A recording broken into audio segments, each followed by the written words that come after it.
take a look at these numbers here. When you look at, this is per 100,000 people, 2010, male incarceration rates. Look at this, per 100,000, okay? These are really big differences, y'all, right? Like, what this means right here is that males, black men, must be committing so much crime, so much more crime than white men. When you look at this, is that even possible, Judge? You know, I once asked one of our police captains in Dayton, I said, where does more crime occur? In the white neighborhoods, the black neighborhoods? And he said, oh, in the white neighborhoods for sure. He said, now, there's more murders in the black neighborhood, which is an issue, and which is a problem that we need to address. But you want to talk about assaults and break-ins and everything? Go to the white neighborhoods. That's where they're at. So, next slide. Here's population, 12%, 61% more or less. Okay, go ahead. Juvenile incarceration rates in the U.S. per 100,000. Look, do you see these differences here, y'all, right? Do you see that? If we go around and talk to people, there's just no way racism is not involved in this. There is no way. It's just not possible. In bias. Next one. So look at this. Percent of people who sell drugs. Okay, this is a national survey on drug use and health. Go to the next slide. Illegal drug use and incarceration rates. So drug users. So of all the drug users, 70% about are white. And a little over 10, 11% are black. And look at who's in prison for drugs. Look at how it just flips like that. Why is that? What happens? Like, why are there many more black people in prison for drugs? We only enforce the laws in poor neighborhoods where blacks are more likely to live. We don't enforce drug laws. Also, urban right? neighborhoods. In rural areas, it's harder to really enforce laws. They don't have the police force, they don't have the staffs to do it.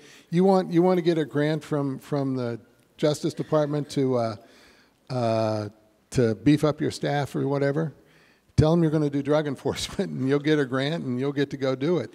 But only the bigger departments will get to do that. That means in the urban department. Okay, so we're really policing certain areas much more so than others. Absolutely. Yeah. We send the drug task force. We had what the county had, Montgomery County in Ohio had a drug task force, they called it.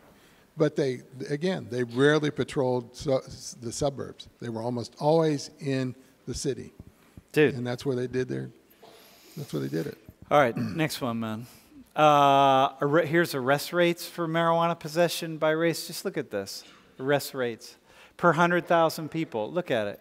The dark is black people. Dude, just look. It's unbelievable. Like everywhere you look. You know what I mean? It's so unfair and uneven. And hardly anybody in the criminal justice system is an outright racist. Did you ever meet any of them, like members of the KKK and stuff like that? No. No, they all think they're being fair and they're just doing their job. And like I said, I had great regard for a lot of our police officers, and they were trying their best based on what they were given and what was in front of them, and even our judges. But what they were brought, or what they had, was they were told to go patrol the black neighborhoods. They were told to go do this, and they did their jobs, and they did what they thought they were supposed to do. And so you end up looking like this. Next one. And there's a lot of racial bias in saying that kind of thing, and saying, go patrol that neighborhood, but not that neighborhood. You know, in a lot of these places, you know, what happens is most cops don't run into felons day after day, and it's not like TV. And all of a sudden they get a call and somebody's, that might be something's going on. Boom, and all of a sudden they're not thinking, they're not processing it, they're not figuring it out, they're just, there's a black person and boom, let's go. I think what I would say about, that first study that I put up there, which was with the faces, and with these kinds of studies with implicit bias, when we control for other factors and forces, and the only causal variable that's left on the table is the race one or the gender one or something, right? The bias one, that's the only thing that's on the table. Everywhere we do a study, everywhere we look for this, we find bias. Everywhere. When we control for all the other possibilities, we find bias. And so it's like this is just part of that. That it's sad, but look, when I look around the room, I know that it's more troubling for some people than for other people. It's infinitely more troubling.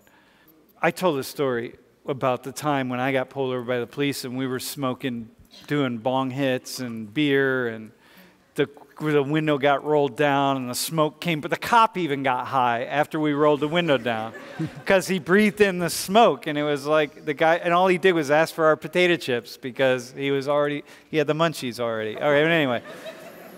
But the bottom line is, it's like these things that you just get away with, and it's just not part of it. And it's like we don't see it. You and I don't see it when I'm driving down the road and not getting picked up. I don't see it when I get the interview or have the conversation with somebody or get someone to call me back on the phone, that I don't have any idea that it has something to do with the fact that I'm a man or that I'm white. Like, I don't see that, so I never engage in the bias. If I don't see these kinds of things, and these are happening all the time, it's like I would never see the bias. And that's part of the problem is people in the dominant groups don't see it, and we're not willing to look at it, and we're not willing to engage. And you don't get away from it if you don't interact with people. And some of us, when we do see it, we just deny it. We deny it. Yeah. But dude, if you don't interact with people, if you're not, like Bassem, you met this Iraqi Muslim. And so then if you're anywhere in your life and you meet an Iraqi Muslim, right away you have something in common with them. You're like, oh, I heard this Iraqi Muslim talking, and et cetera. And so you're engaged. It means that instead of being this far away, you can be a little closer. And that right there is breaking down the stereotypes and breaking down the bias.